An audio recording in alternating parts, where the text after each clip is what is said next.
السلام علیکم. سلیم بخاری شو سے میں ہوں زینب جتوئی. میرے ساتھ موجود ہے سلیم بخاری صاحب. السلام علیکم. وعلیکم السلام. کیسی ہیں زینب آپ؟ ٹھیک ہوں میں. آپ کی طبیعت کیسی ہے؟ اب میں بہتر ہوں, بہت بہتر ہوں. ٹھیک ہے, چلیں شکر ہے اللہ کا. ناظرین, پروگرام کا سلسلہ آگے بڑھائیں اور آج آپ کو بتائیں کہ army chief general Asim Munir نے کور کمانڈر کانفرنس کی ہے. انہوں نے کہا ہے کہ انسداد دہشت گردی کے لیے قربانیاں رائگاں نہیں جائیں گی. فوج میں موجود کڑا احتساب استحکام کے لیے ضروری ہے. اس پر آج بخاری صاحب سے ہم تجزیہ لیں گے اور آج ہم بات کریں گے IMF نے صوبائی حکومتوں کو بجلی میں ریلیف دینے سے انکار کر دیا ہے. اب حکومت کے پاس کیا آپشن بچتا ہے, اس پر بھی آج پروگرام میں ہم بات کریں گے. اختر مینگل نے قومی اسمبلی کی رکنیت سے استعفیٰ دے دیا ہے. انہوں نے کچھ شکوے شکایات بھی کی ہیں, وہ کس حد تک جائز ہیں, اس پر بھی آج بخاری صاحب ہمیں شو میں بتائیں گے. بخاری صاحب, آج آرمی چیف جنرل نے کانفرنس کی ہے اور کور کمانڈر کانفرنس تھی یہ, جس میں فوج کے کڑے احتساب کی بھی بات کی. انہوں نے کہا کہ ادارے کے استحکام کے لیے احتساب بڑا ضروری ہے. جی, میرے خیال سے یہ بڑی ایک اہم پیش رفت میں اسے اس لیے کہوں گا کہ ہم ماضی میں بھی سنتے ہیں کور کمانڈر میٹنگ جو ہیں یہ ایک روٹین کا سلسلہ ہوتا ہے, لیکن گزشتہ جو کئی میٹنگز ہوئی ہیں ان میں چونکہ بہت ہی اہمیت کے ایشوز جو ہیں ان کو ڈسکس کیا گیا ہے, اس لیے اس سلسلے کی اس کو کڑی قرار دیتے ہوئے میں سمجھتا ہوں کہ آج کی اس کور کمانڈر میٹنگ کا سب سے بڑا میسج جو ہے وہ یہ ہے کہ کوئی شخص چاہے وہ کتنا ہی بڑا کیوں نہ ہو, چاہے وہ کتنے ہی بڑے عہدے پہ کیوں نہ فائز ہو, وہ احتساب کی گرفت سے نہیں بچ سکتا. اور اگر میری انٹرپریٹیشن ٹھیک ہے تو اس کا مطلب یہ ہے کہ فیض امید نیٹ ورک جو ہے یہ اس کے لیے بھی بہت ہی خوفناک وارننگ ہے, کیونکہ یہ تاثر دینے کی کوشش کی گئی پچھلے دنوں میں کہ شاید معاملہ جو ہے وہ ہچ اپ ہو گیا ہے, شاید فیض امید نیٹ ورک جو ہے اس کے بارے میں کوئی ریکنسیڈر ہو رہا ہے. تو آج کی اس کور کمانڈر میٹنگ میں واضح طور پر جو پیغام دیا گیا ہے اس سے میرے خیال سے کوئی بھی اگر ابہام ہے کہیں یا کوئی غلط فہمی ہے کسی کو تو وہ دور ہو جانی چاہیے کہ وہ جنہوں نے اپنے عہدے سے, جنہوں نے اپنے حلف سے یعنی فرار اختیار کیا اور ایسے کام کیے جو انہیں نہیں کرنے چاہیے تھے, اس کے اوپر ان کی گرفت ہوگی. یہ ہے آج کا بنیادی میسج. ٹھیک ہے. دوسری طرف وہ یعنی جو دہشت گرد واقعات ہو رہے ہیں, چاہے وہ بلوچستان میں ہیں چاہے وہ KPK میں ہیں, اس کے بارے میں بھی یہ کہا گیا ہے کہ زیرو ٹالرنس اس حوالے سے ہوگی, کسی صورت ان کو برداشت نہیں کیا جائے گا. Last but not the least وہ یہ کہہ رہے ہیں کہ بلوچستان اور KPK میں جس قسم کے واقعات ہوئے ہیں یہ پریشان کن ہے, اور یقینی طور پہ ان دہشت گرد تنظیموں کا, ان دہشت گرد افراد کا, ان دہشت گرد سلیپر سیلز کا حتمی طور پہ خاتمہ کیے بغیر ہم لوگ چین سے نہیں بیٹھیں گے. Last but not the least وہ یہ ہے کہ حکومت اور آئینی ادارے ان کے ساتھ مکمل تعاون جاری رہے گا. یہ بہت امپورٹنٹ بات ہے. فوج آئسولیشن میں کچھ نہیں کر رہی ہے, فوج حکومت کے ساتھ کھڑی ہے. اگر آپ کو یاد ہو کہ شروع میں جب یہ شدید خواہش خان صاحب کی پہنچی ان تک کہ وہ بات چیت کرنا چاہتے ہیں ان سے, تو اس وقت بھی یہ کہا گیا تھا کہ ہم چونکہ غیر سیاسی لوگ ہیں, آپ حکومت سے بات کریں, جس بھی نتیجے پر آپ پہنچیں گے اس کی ہم پاسداری کریں گے. بالکل. تو یہ بھی طے ہو گیا. ایک طرف سے پیغام بھی دے دیے. ہاں, میرے خیال سے پیغام جو ہے اس کی تھوڑی سی تفصیل جو ہے ہم جاری کرتے ہیں, وہ یعنی کوشش کرتے ہیں ڈسکس کرنے کی. وہ یہ ہے کہ آپ 2014 کے دھرنے سے شروع کر لیجئے, 30 اکتوبر 2011 کے جلسے سے شروع کر دیجیے لاہور سے. یہ پروجیکٹ عمران جو ہے جب سے لانچ ہوا ہے یہ تاثر موجود ہے کہ فوج نے اپنے دائرہ اختیار سے, اپنے مینڈیٹ سے, اپنے حلف سے یعنی ڈپارچر یعنی دوری اختیار کی اور ایسے کام کیے جو اس کے کرنے کے نہیں تھے اور جو کہ اس کو نہیں کرنے چاہیے تھے. ٹھیک ہو گیا جی. لہٰذا یہ عمل اب اس لیے ضروری ہے احتساب کا تاکہ اس قسم کے واقعات کے ریپیٹ سے بچا جا سکے. ٹھیک ہے. مجھے حیرت ہے ان چند صحافی دوستوں کے اوپر جو بیٹھ کے پہلے پر یہ بڑے بڑے جگادری ہیں, وہ پہلے یہ فتوے جاری کرتے تھے کہ دیکھو جی فوج نے یہ کر دیا, فوج نے یہ کر دیا, کوئی پوچھنے والا نہیں ہے جی, وہ دیکھ کے جی یہ کر دیا ہے. اب اگر کوئی پوچھنے والا ہے تو پھر مروڑ اٹھ رہے ہیں.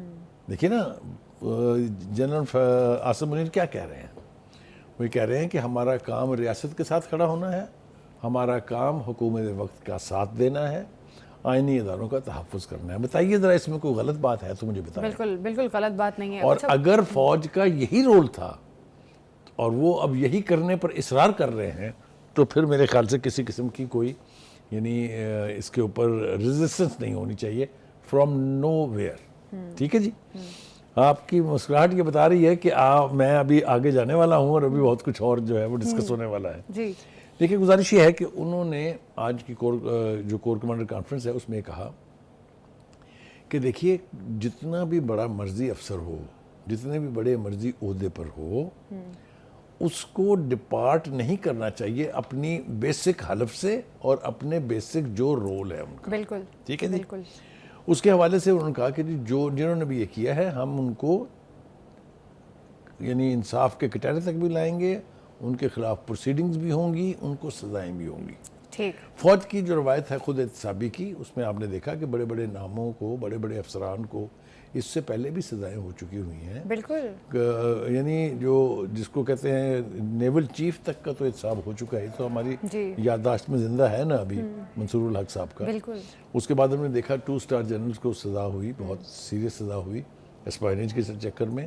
پھر اس کے بعد حال ہی میں ہم نے دیکھا جو کہ فیلڈ کورٹ مارشل ہوا, چند لوگوں کا جو 2 مفرور بگوڑے بزدل لوگ جو لندن میں بیٹھے ہوئے ہیں, عادل راجہ صاحب اور کیپٹن حیدر مہدی صاحب, وہ اتنے بڑے بہادر ہیں, اگر اتنے بڑے ماں کے سپوت ہیں تو آئیں نا یہاں آ کے عدالتوں کا سامنا کریں. جو کچھ انہوں نے کیا ہے, جو کچھ وہ کہہ رہے ہیں وہاں بیٹھ کے یعنی میں بہت آگے نہ نکل جاؤں تو غیر ملکی سرمایہ کے اوپر پل کے وہاں پر یعنی ان سے فنڈنگ لے کے پاکستان کے خلاف اینٹی اسٹیٹ پروپیگنڈا کرنا جو ہے, یہ میرا نہیں خیال کہ کسی ماں کے لال پاکستانی کو زیب دیتا ہے. اگر آپ پاکستان کے شہری ہیں, اگر آپ پاکستان کے سپوت ہیں, تو آپ کا کام یہ نہیں ہے کہ باہر بیٹھ کے آپ ہندوستان کو خوش کرنے کے لیے یا وہ قوتیں جو پاکستان کے خلاف کام کرتی ہیں ان کی خوشنودی کے لیے اگر آپ کارروائی کر رہے ہیں تو پہلے تو ڈوب مرنا چاہیے آپ کو غیرت ملی سے.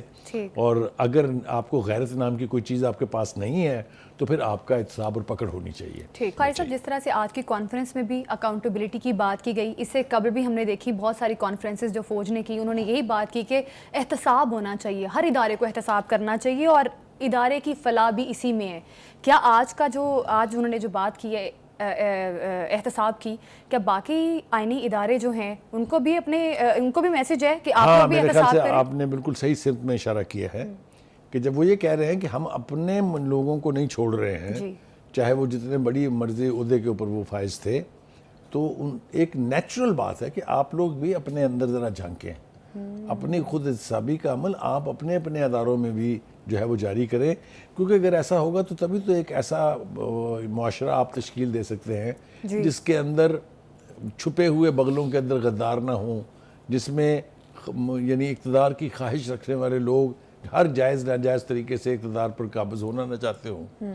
ان سب کے تدارک کے لیے خود احتسابی کا عمل جو ہے وہ یقینی طور پر ہر آئینی ادارے کے بیچ ہونا چاہیے, چاہے وہ پارلیمنٹ ہے, چاہے وہ حکومت ہے, چاہے وہ الیکشن کمیشن ہے, چاہے وہ کچھ بھی ہے. جہاں جہاں خرابی ہے اس کو آئیڈینٹیفائی کر کے اگر اس کا ادراک ہم نہیں کرتے ہیں تو پھر یہ پاکستان کے ساتھ میرے خیال سے غداری کے مترادف ہے. 2 اور ایشوز جس کے اوپر آج کی کور کمانڈر کی میٹنگ میں غور ہوا ہے وہ بھی میرے خیال سے اس کا تذکرہ ہونا چاہیے. ایک تو انہوں نے بھارت کی طرف سے کشمیر میں جو کچھ ہو رہا ہے اس کی نہ صرف شدید الفاظ میں مذمت کی ہے بلکہ تھوڑا سا یعنی میسج ایک باہر بھیجنے کی کوشش کی ہے کہ وہ لوگ جو اس کا حصہ ہیں یا وہ لوگ جو اس کو سپورٹ کرتے ہیں یا وہ لوگ جن کی بھارت کے ساتھ ہمدردیاں ہیں ان کو اس کے اوپر غور و غوص کرنا چاہیے, کیونکہ کسی صورت بھی کشمیریوں کو ان کے رائٹ آف سیلف ڈٹرمنیشن سے آپ ہٹا نہیں سکتے, یہ ان کا رائٹ ہے. اور جو 1989 میں جب کشمیر انتفاضہ شروع ہوا تھا اس کے بعد سے آپ نے دیکھا کہ وہاں شہادتیں جس طرح کی ہوئی ہیں, خاص طور سے وانی کا حوالہ میں دوں گا آپ کو, وانی جیسے لوگ جو ینگ لوگ جو ہیں انہوں نے جو جد و جہد وہاں جاری کی ہوئی ہے اس کو روکنا تو ہندوستان کے بس میں نہیں ہے. وہ سٹرگل جاری ہے اور وہ اپنے منطقی انجام تک پہنچے گی, کوئی دو رائے اس کے بارے میں نہیں ہے. پھر دوسرا ایشو جو بہت اہم ہے وہ یہ ہے کہ غزہ کے بیچ جو کچھ اسرائیل اور اسرائیل کی افواج کر رہی ہیں اس کو بھی کسی صورت نہ صرف برداشت نہیں کیا جا سکتا بلکہ اس کی انٹرنیشنل کنڈمنیشن ہونی چاہیے. اور وہ ملک جو سپورٹ کر رہے ہیں اسرائیل کو, چاہے وہ امریکہ ہے, چاہے وہ برطانیہ ہے, چاہے وہ فرانس ہے, ان کو غور و غوص کرنا چاہیے کہ وہ اتنے بڑے چیمپئن اور مامے بنتے ہیں ہیومن رائٹس کے, ہیومن رائٹس کی وائلیشن اسٹیٹ ٹیررزم کے تحت غزہ میں بھی ہو رہی ہے، کشمیر میں بھی ہو رہی ہے، اور وہ سب چپ سادے ہوئے ہیں. اور اپنوں کا ماتم کرنے کا تو ہمیں چونکہ عادت بھی اب ہو گئی ہے، اثر تو ہونا نہیں ہے ان کے اوپر، تو ان کا بھی ماتم کرنا بہت ضروری ہے کہ وہ مسلمان مملکتیں ہیں جن کے پاس وسائل بھی ہیں، جو اس خطے میں واقع ہیں، جن کو کسی چیز کی کمی نہیں ہے، ان کے پیٹ میں بھی کوئی مروڑ نہیں اٹھ رہا. فلسطینیوں کے ساتھ جو کچھ وہاں ہو رہا ہے وہ کیسے برداشت کیا جا سکتا ہے، اور کیسے یہ لوگ چپ ہیں. میرے خیال سے میں بار بار کہتا ہوں کہ اس کی ہیٹ ان تک پہنچے گی ضرور کسی نہ کسی دن. دیر ہو سکتی ہے لیکن اندھیر نہیں ہے. بالکل. اچھا بخاری صاحب، ایسے عناصر کے خلاف بات کرنا یقیناً اس وقت کی اہم ضرورت ہے. جس طرح سے ابھی ہم بات کر رہے تھے کہ دہشت گردی کے عناصر ایک بار پھر سر اٹھانے لگے ہیں. کے پی کی بات کی جائے، بلوچستان کی بات کی جائے، تو ایسے میں فوج اور گورنمنٹ ایک پیج پر ہونا ان کا کیا دہشت گردی کے عناصر پر قابو پا لے گا؟ دیکھیں، گزارش یہ ہے کہ اگر ڈٹرمنیشن ہو، اگر آپ چاہتے ہوں دل سے کہ آپ نے اس فتنے کو ختم کرنا ہے تو کوئی بعید نہیں ہے. اس لیے کہ فوج کے پاس تربیت یافتہ وہ ہیں، ان کے پاس وسائل بھی ہیں، ان کی یہ ذمہ داری بھی ہے کہ وہ اسٹیٹ کے تحفظ کے لیے اسٹیٹ کے ہر دشمن کا کلا کما کریں. اس میں میرا نہیں خیال کہ ان کو کسی انڈورسمنٹ کی ضرورت ہے. یہ ان کا بنیادی کام ہے. جب دشمن کے حملے کے مقابلے میں وہ سینہ تان کے کھڑے ہو جاتے ہیں تو جو ہماری بغلوں میں چھپے ہوئے دشمن ہیں ان کے ساتھ کیوں رعایت کی جائے؟ میرے خیال سے کوئی رعایت نہیں ہونی چاہیے. بالکل، ایسے دشمنوں کے خلاف کوئی رعایت ہونی نہیں چاہیے. اور فوج کا کردار یقیناً قابل تعریف ہے. جس طرح سے دہشت گردی کے عناصر کو کنٹرول کرنے کے لیے ایفرٹ کی جا رہی ہے ان کی جانب سے. آئی ایم ایف نے صوبائی حکومتوں کو بجلی میں ریلیف دینے سے انکار کر دیا ہے. سبسڈی دینے سے انکار کر دیا ہے آئی ایم ایف نے، اور یہ بھی واضح کر دیا ہے کہ بجلی کے بلوں اور گیس کے بلوں میں کسی قسم کی کوئی رعایت نہیں ہوگی. بخاری صاحب، اب 16 اگست کو نواز شریف اور مریم نواز نے اعلان کیا تھا بجلی کے بلوں میں کمی کرنے کا، اور اب حکومت کے پاس کیا آپشن بچتا ہے؟ دیکھیں، پہلی بات تو یہ ہے کہ ہمیں یہ سم اپ کرنا پڑے گا کہ ایسا کیوں ہوا ہے. جی، آپ دیکھیں نا، ایک طرف ملک آپ چلا رہے ہیں قرضوں پہ، بجٹ آپ کا بنا رہا ہے آئی ایم ایف، خرچے آپ کم کرنے کے لیے تیار نہیں ہیں، ایکسپورٹ بنانے کی آپ میں کیپیسٹی نہیں ہے. تو پھر یہی ہوگا نا جو ہو رہا ہے کہ آپ جو بھی فیصلے کریں گے وہ قرضہ دینے والے نے تو اپنی مرضی کرنی ہے نا، اس نے ہم سے تھوڑی پوچھنا ہے. اب دیکھیں، ہم نے بجائے اس کے کہ ہم اپنے ترقیاتی بجٹ کو اس قسم کی سبسڈیز میں ضائع کریں، ہم اپنا غیر ترقیاتی خرچہ جو ہے، جو ہمارے حکومت کے عللے تللے ہوتے ہیں، نئی گاڑیاں خرید لو، تنخواہوں میں اضافے کر دو، ان کو روکیں، اس میں سے پیسے بچائیں اور بانٹیں. کسی کو کوئی اعتراض نہیں ہوگا. لیکن اگر آپ نے تنخواہیں دینی ہیں قرضے لے کے آئی ایم ایف سے، تو پھر آئی ایم ایف ڈکٹیٹ تو کرے گا نا. مطلب وہ آپ کو کیوں تکلیف ہو رہی ہے ان سے ڈکٹیٹ ہوتے ہوئے؟ اس نے کہا ہے بالکل یہ بکواس ہے، آپ نے یہ کیا کیا ہے، آپ یہ کر ہی نہیں سکتے ہیں. اس لیے کہ آئی ایم ایف کے ساتھ جب آپ معاہدہ کرتے ہیں فیڈرل لیول کے اوپر، تو اس میں مائنیوٹس ڈیٹیل جو ہیں وہ ڈسکس ہوتی ہیں. پہلی بار ہے جو میرے لیے زیادہ پریشانی کی بات ہے وہ یہ کہ چلیے جی، آپ فیڈرل گورنمنٹ کو تو ڈکٹیٹ کراتے تھے کیونکہ وہ آپ سے قرضہ لیتی ہے، آپ نے اب صوبوں تک اپنا دائرہ اختیار بڑھا دیا ہے. یہ تو صوبے نے فیصلہ کیا تھا نا، آپ کون ہوتے ہیں منع کرنے والے جی؟ لیکن اگر آپ کا ملک نہیں چلنا ان سے قرضہ لیے بغیر، تو مجھے بتائیں پھر وہ کیوں نہیں کریں گے یہ؟ تو ایک تو یہ بات ہمیں سمجھ لینی چاہیے کہ آئی ایم ایف کے اعتراضات ٹھیک ہیں. وہ یہ کہتے ہیں کہ بھائی صاحب، جو آپ نے رقم مختص کر دی ہے ترقیاتی بجٹ کے لیے، آپ اس میں قطر بیوند نہیں کر سکتے، اس کو مت چھیڑیں. ٹھیک، جو آپ کا اللہ ترلے والا بجٹ ہے اس میں سے اگر آپ کچھ بچا سکتے ہیں تو آپ دیں، ہمیں کوئی اعتراض نہیں ہے. ایک بات. دوسری بات جو میرے خیال سے اس سے بھی زیادہ حیران کن بھی ہے اور تکلیف دہ بھی ہے، وہ یہ ہے کہ پاکستان ہمیشہ سے کوئی نہ کوئی ونڈو اوپن رکھتا تھا before it enters into dialogue with I M F. جی، اور وہ ونڈوز کیا تھیں؟ مثال کے طور پہ جب ہم قرضہ لینے کے لیے اپلائی کرتے تھے تو ہمارے دوست ممالک جو ہیں، خاص طور سے سعودی عرب اور چائنا، یہ ہمیشہ ہماری مدد کے لیے تیار رہتے تھے، یا ہمیں قرضے دیتے تھے یا ہمارے قرضے رول اوور کر دیتے تھے. اب بھی ہم امید لگا کے بیٹھے ہیں کہ وہ یہ کر دیں گے تبھی یہ قرضہ ملے گا، ورنہ نہیں ملے گا ہمیں. تو آپ نے دیکھا کہ بہت زیادہ پریشر ہے حکومت کے اوپر بھی، اور وہ کوشش کر رہے ہیں کہ ہمارے دوست ممالک ہماری مدد کو آئیں، اور یہ توقع کی جا رہی ہے کہ بہت جلد ان دونوں ملکوں کے جو متعلقہ افسران ہیں وہ IMF کو یہ یعنی اطلاع ہم پہنچا دیں گے کہ جناب ہم نے ان کے قرضے رول اوور کر دیے ہیں، لہٰذا آپ ان کو یہ لون دیں. ایک تو بات یہ ہو گئی. دوسری بات یہ ہے کہ ہم نے اب تک اتنے سال ہو گئے، 70 سال ہو گئے، ہم نے ابھی تک فزیکل ڈسپلن جو ہے وہ اپنے اوپر نافذ نہیں کیا ہے. فزیکل ڈسپلن کیا ہوتا ہے؟ Very simple to understand. میرے خیال سے ہم اس کو عام فہم لفظوں میں بتا دیتے ہیں. وہ یہ ہے کہ آپ اپنے اخراجات کو اپنے وسائل کے اندر رکھیں. اگر آپ کے اخراجات آپ کے وسائل سے بڑھ جائیں گے تو آپ کی اکانومی ڈوب جائے گی. اور یہ ہمارے ساتھ سالہ سال سے ہو رہا ہے اور ہم شاید سیکھنے کے لیے اس کے اوپر نہ آمادہ ہیں نہ تیار ہیں. یہ ہو گیا جی. دوسری بات یہ ہے کہ ہم ایک طویل عرصے سے ڈیفالٹ کے دہانے پر کھڑے ہیں. ہوئے ہم اس لیے نہیں، جیسا کہ میں نے پہلے کہا کہ ہمارے دوست ممالک نے ہمیشہ کڑے وقت میں ہماری مدد کی ہے. لیکن یہ بات اپنی جگہ طے ہے کہ اگر وہ قرضے رول اوور نہ ہوئے تو ہم جس جگہ آج کھڑے ہیں اس سے بھی بدتر جگہ پہ کھڑے ہوں گے، اور ڈیفالٹ کی وہ تلوار جو بڑی مشکل سے ہم نے اپنے اوپر سے ہٹائی ہے وہ دوبارہ ہماری گردن کاٹنے کے لیے تیار رہے گی. دیئرفور ضرورت اس بات کی ہے کہ ہم اپنے اکنامک پالیسیز کو ریویو کریں، ہم اپنے وسائل کے اندر رہ کے اپنے اخراجات کو جو ہے وہ لمٹ کریں، ورنہ اس کے بغیر تو کچھ ہونے والا نہیں ہے. ہم ابھی آئیں گے کہ کیا اس کے لیے سجیشنز ہیں. پہلے ہم بات کر لیں کہ ہمارا وزارت خزانہ کیا کر رہی ہے. وزارت خزانہ نے تو یقینی طور پہ یہ کہہ دیا ہے کہ بھائی صاحب یہ سبسڈی آپ نہیں دے سکتے. یہ سبسڈی وہی ہے نا جس کا آپ نے تذکرہ کیا شروع میں کہ 14 روپے پر یونٹ جو بلوں میں آپ نے پنجاب میں رعایت دی تھی، اور پھر اس کے بعد سندھ نے سوچا کہ یار ہم کیوں پیچھے رہیں، ہم بھی یہ اگر گڈ ول بنتی ہے لوگوں کے بیچ میں تو ہم بھی یہی کریں گے. تو دو صوبوں نے جب اس کے اوپر ایک نے عمل کر لیا اور دوسرا جو ہے وہ کرنے کے لیے تیار ہوا تو IMF had to put its foot down. خیر صاحب یہ تو بڑا سادہ سا IMF کا اصول ہے اور شرائط تو انہوں نے پہلے ہی واضح کر دی ہیں، تو یہ پھر صوبائی حکومتوں کو سمجھ کیوں نہیں آئی، پنجاب حکومت کو سمجھ کیوں نہیں آئی؟ یہ دیکھیے یہ ہم اس کے اوپر پہلے بھی ڈیبیٹ کر رہے تھے جب ہماری پروگرام کی میٹنگ ہو رہی تھی. کیا لاجک ہے؟ وہ یہ کہ جب آپ کو وہ دیکھیں اس کو میں آسان طریقے سے بتانے کی کوشش کرتا ہوں. صوبائی حکومتیں جو ہے نا دا لگانے کی کوشش کرتی ہے کہ لگ گیا دا تو ٹھیک ہے، نہ لگا تو بھی ٹھیک ہے. تو یہ ایک طرح سے داؤ لگانے کی کوشش تھی کہ لوگوں کو خوش کریں تھوڑا سا، ان کو سبسڈی دے کے، لیکن اس کے جو لاسٹنگ امپیکٹ ہے یا جو اس کے دور رس نتائج نکلنے تھے IMF کے ساتھ ہمارے معاہدے کے حوالے سے وہ بڑے خوفناک ہونے تھے. یہی وجہ ہے کہ وزارت خزانہ has put its foot down. اس نے صوبوں کو کہا ہے کہ بھائی صاحب ایک تو یہ کہ IMF کی خواہش یہ ہے کہ ستمبر تک آپ نے جو یہ سبسڈی دی ہے یہ بھی واپس لیں. 30 ستمبر تک کی ڈیڈ لائن بھی دے دی ہے. ٹھیک ہے جی، یہ واپس لیں. اب آپ یہ دیکھیں کتنی ایمبیرسنگ بات ہے کہ آپ نے لوگوں کو ایک ریلیف دیا ہے اور اب آپ ان کو کہیں گے کہ بھائی صاحب یہ تو واپس کر دیں، ہم سے غلطی ہو گئی تھی.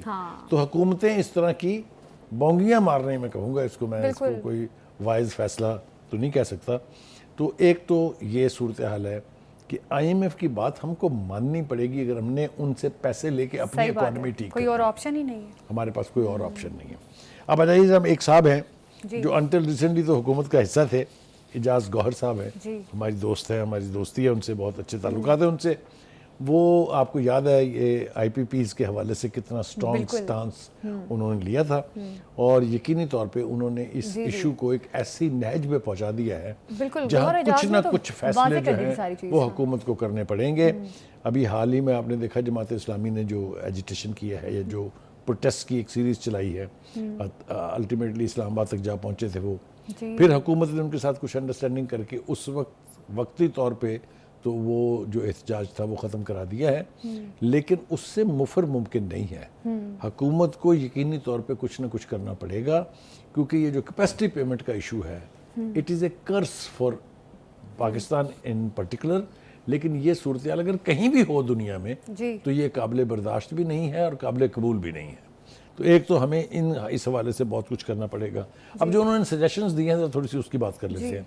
ایک تو وہ کہہ رہے ہیں کہ اگر آپ چاہ رہے ہیں کہ حکومت چلے اور حکومت کے ساتھ ساتھ جو انڈسٹری ہے وہ بھی چلے، جو کاروبار ہے وہ بھی چلے، تو آپ کو چند فیصلے کرنے پڑیں گے فوری طور پر.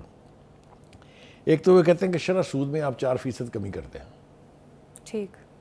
اچھا، اس 4% کی کمی کے مطالبے کے پیچھے بھی جو لون لیتے ہیں انڈسٹریلسٹ، یعنی جو کاروبار کرنے کے لیے بینکوں کے ساتھ ڈیلنگ ہوتی ہے اس میں سود کی شرح کہاں پہنچی ہوئی ہے، آپ دیکھیں نا 20% سے کراس کر گئی ہوئی ہے. جی دوسری بات وہ یہ کہہ رہے ہیں کہ جو نیکسٹ میٹنگ آپ کی ہونے والی ہے، جو مانیٹری پالیسی میٹنگ جو ہوتی ہیں، اس میں آپ یہ فیصلہ کر لیں، آپ کے پاس اس کا فیصلہ کرنے کے علاوہ کوئی چارہ نہیں ہے.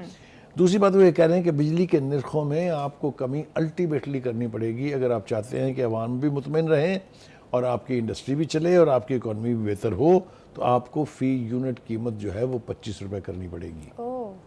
یہ وہ کنسسٹنٹلی کہہ رہے ہیں اور بڑی کنوکشن کے ساتھ وہ یہ کر رہے ہیں. دوسری بات یہ ہے کہ وہ کہتے ہیں کہ آئی پی پیز کے ذریعے فراہم نہ کی جانے والی بجلی پر ٹیکس اور کیپیسٹی پیمنٹ سے خدا کے واسطے جان چھڑا لیں ورنہ آپ کی خیر نہیں ہے. ٹھیک ہے جی.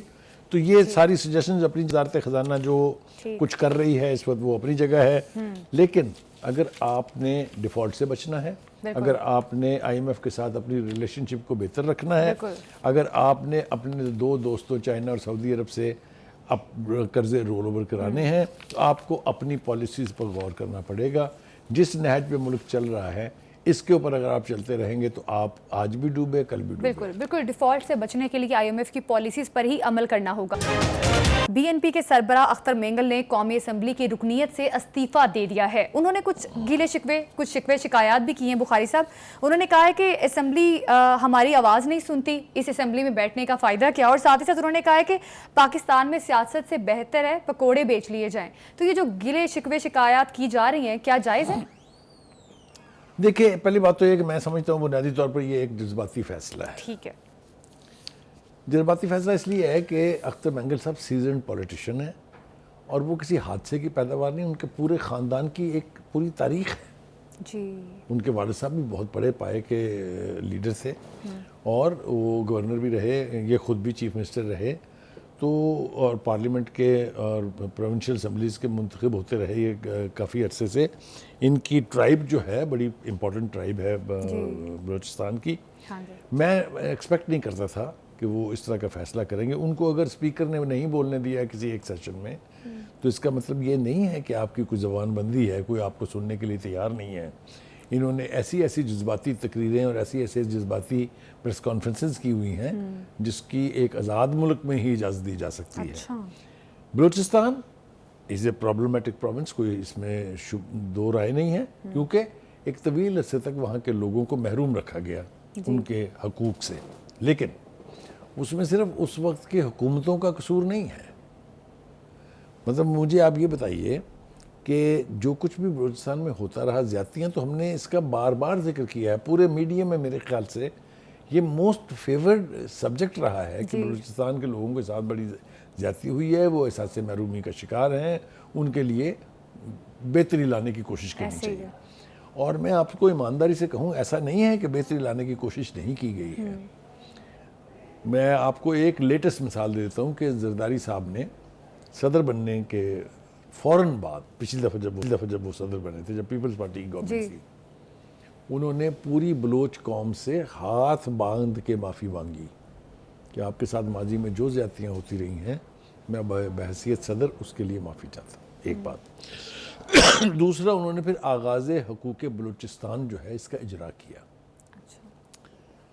میں کریڈٹ دینا نہیں چاہتا ہوں، لیکن جو کریڈٹ ہے وہ آپ ڈپرائیو نہیں کر سکتے. اس سے پہلے پرویز مشرف صاحب کے دور میں بھی بے پناہ فنڈنگ جو ہے وہ بلوچستان کو دی گئی. اگر آپ ان سب کو ملو کہ اگر آپ بات کریں تو کوئی 42 ارب روپیہ جو ہے وہ بلوچستان کو دیا گیا. مگر میرا سوال یہ ہے کہ وہ گیا کہاں؟ اگر وہ وہاں کے ٹرائبل لیڈرز کھا جاتے ہیں، اگر وہاں کے سردار کھا جاتے ہیں تو میرا قصور ہے. آپ یہ تو نہیں کہہ سکتے نا کہ دیا نہیں گیا کسی کو. جی. جو ان کی محرومیاں ہیں اس سے آپ آنکھ نہیں چرا سکتے. آپ دیکھیں نا سب سے بڑی محرومی کیا ہے کہ سوئی گیس وہاں سے نکلی، پورے پاکستان میں پہنچ گئی، سب سے آخر میں کوئٹہ کو ملی. جی. یہ محرومی ہے، بالکل ٹھیک ہے. لیکن آپ اپنی محرومیوں کا ازالہ کرانے کے لیے گن نہیں اٹھا سکتے. جو کچھ بلوچستان کے اندر، کوئی ان کو ناراض بلوچ کہتا ہے، کوئی ان کو ڈپرائیوڈ لوگوں کا ترجمان کہتا ہے، لیکن یہ جو ہے نا وہ راہ کی بغل میں بیٹھ کے بلاج مری ہوں یا کوئی بھی ہوں، وہ اگر ہندوستانی پاسپورٹوں کے اوپر سفر کریں گے، دنیا بھر میں جا کے پاکستان کے خلاف پروپیگنڈا کریں گے، تو مجھے ان کے ساتھ کیا ہمدردی ہونی چاہیے؟ ابھی یہ بلوچستان میں جو واقعہ ہوا آپ نے دیکھا ہے، کین یو جسٹیفائی اٹ کہ یہ بہت ٹھیک ہے، یہ ہے طریقہ حقوق لینے کا؟ تو ان کو اس حملے کے بعد کیا بوکے پیش کرنے چاہیے تھے کہ لیجئے جناب یہ پھول لیجئے، آپ نے بڑا کمال کر دیا ہے؟ آپ اسٹیٹ کی ریٹ کے لیے آپ ریزسٹ کریں گے یا نہیں؟ ظاہر ہے کرنا چاہیے، یا الاؤ کریں گے ان کو کہ آپ کرتے رہیں گے؟ مجھے آپ یہ بتائیے کہ یہ جو بلوچ لیڈرشپ ہے، خاص طور سے میں نام لوں گا ان کا، جی انہوں نے اس واقعے کے بارے میں کوئی کنڈمنیشن کا بیان آپ کو یاد ہو؟ یعنی وہ جو کچھ کر رہے ہیں باہر سے فنڈنگ لے کے، وہ سب ان کے نزدیک جسٹیفائیڈ ہے۔ میرا نہیں خیال کہ یہ قوم اور ملک کے ساتھ کوئی وفاداری ہے۔ اچھا، جو لوگ ریبلز ہیں، جو لوگ at the toes of the gun دوسروں سے فنڈنگ لے کے ملک کے ٹکڑے کرنا چاہتے ہیں، ان کے ساتھ مجھے کوئی ہمدردی نہیں ہے، اور کوئی ہمدردی ان کے ساتھ نہیں ہونی چاہیے۔ بالکل ٹھیک ہے، بالکل۔ فراری کیمپوں میں جا کے ٹریننگ لے کے آپ اور آ کے پاکستان کے اندر انسرجنسی کریں گے اگر، تو اس کی اجازت نہیں دی جا سکتی۔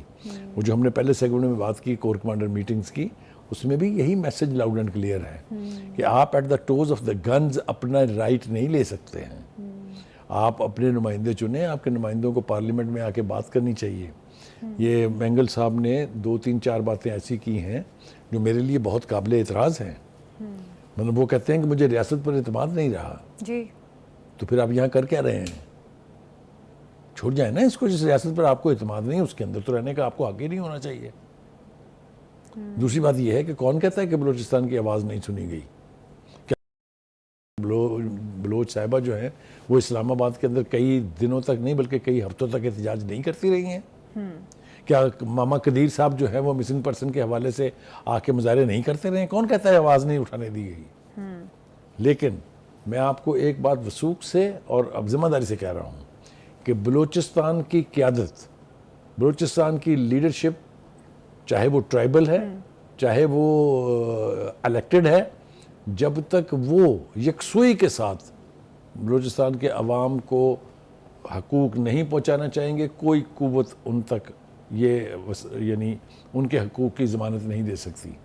مجھے یہ بتائیے، سڑکیں وہاں میں نہیں بننے دیتا، وہاں کا سردار نہیں بننے دیتا، جی سکول وہاں میں نہیں بننے دیتا، وہاں کا سردار نہیں بننے دیتا، تو یہ سردار ہے نا؟ تو پہلے سردار تو ایک پیج پر آئے نا کہ انہوں نے وہاں کے لوگوں کی بہبود کے لیے، ان کی ترقی کے لیے ان کو ایکسپوز کرنا ہے، ان تک رسائی حاصل کرنی ہے، ان کو بیسک وسائل دینے ہیں۔ سرداروں کی سرداریاں ہی قائم نہیں رہتی، اگر وہاں کا بچہ پڑھ جائے، میٹرک ہو جائے تو وہاں پریشان ہو جاتا ہے نواب کے ان کی بنسی، میرے پاؤں کون دبائے گا آ کے؟ تو مطلب کہنے کا یہ ہے کہ اپنی ذمہ داری کا بھی احساس کریں۔ لوگوں کی فلاح و بہبود کے لیے بات کرنی چاہیے تھی مینگل صاحب کو، لیکن اب آپ کو کیا لگتا ہے، کیا صدر یا وزیر اعظم ان سے کوئی ملاقات کریں گے یا ان کی ریزرویشنز کو دور کرنے کی کوشش کریں گے؟ دیکھیے، اکیلے اختر مینگل صاحب ایک لیڈر تو ضرور ہے، but he is not the only representative of the people of Balochistan. دیکھیے نا، یہ جب چیف منسٹر بنے تھے، 1 سال سے زیادہ عرصہ رہے ہیں چیف منسٹر، تو کون سی دور کنارے بہا دی تھی انہوں نے؟ اس وقت کوئی ایسا واقعہ بتا دیں مجھے، کوئی ایسا کارنامہ جو انہوں نے سر انجام دیا ہو۔ اس سے پہلے ان کے والد صاحب تھے عطا اللہ مینگل صاحب، وہ بھی رہے۔ مطلب کہنے کا یہ ہے، اور جب یہ کہتے ہیں نا کہ جی ہمیں اقتدار میں حصہ نہیں دیا گیا، میں تو نہیں مانتا یہ۔ آپ مجھے بتائیے کہ ظفر جوالی صاحب کون تھے؟ بلوچ۔ ابھی حال ہی میں سال سے زیادہ بھر انوار کاکڑ صاحب کون ہے؟ بلوچ۔ تو یہ جو ہے نا، یہ نعرہ بازی صرف جو ہے وہ اپنی جگہ ہے، اپنی ذمہ داری پوری کریں۔ آپ نمائندے ہیں بلوچستان کے، آپ آواز اٹھائیں پارلیمنٹ کے اندر بھی اور ہر جگہ۔ آپ تو بھاگ گئے، میں تو سمجھتا ہوں وہ بھاگ گئے ہیں۔ غدار کہتے ہیں، اور اداروں پہ بھی انہوں نے کوئی سوالات اٹھائے ہیں کہ تو یہ اب ان کی جو ریزرویشن سامنے آ رہی ہیں اور یہ جو شکوے شکایتیں ہیں، اب ان کا آگے کیا ہی لاہ عمل اپنائے گی گورنمنٹ یا صدر یا وزیر اعظم، اور اس میں کیا پارٹیسپیٹ کریں گے؟ 2 باتیں بالکل طے ہیں۔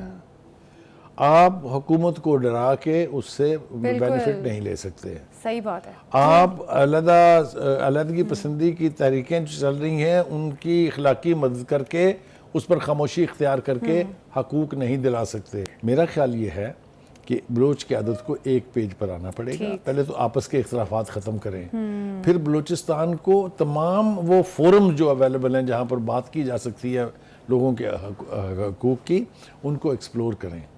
آپ محنت کریں. آپ جو ہے نا, میں پھر وہی بات جو ہے وہ بڑھ جائے گی. دیکھیے نا, آپ کبھی تو پیپلز پارٹی کے ساتھ مل جاتے ہیں, آپ کبھی مل جاتے ہیں نون لیگ کے ساتھ, کبھی آپ مل جاتے ہیں عمران خان صاحب کے ساتھ. بالکل. مجھے بتائیں نا, پھر میں کیا کہوں اس کو.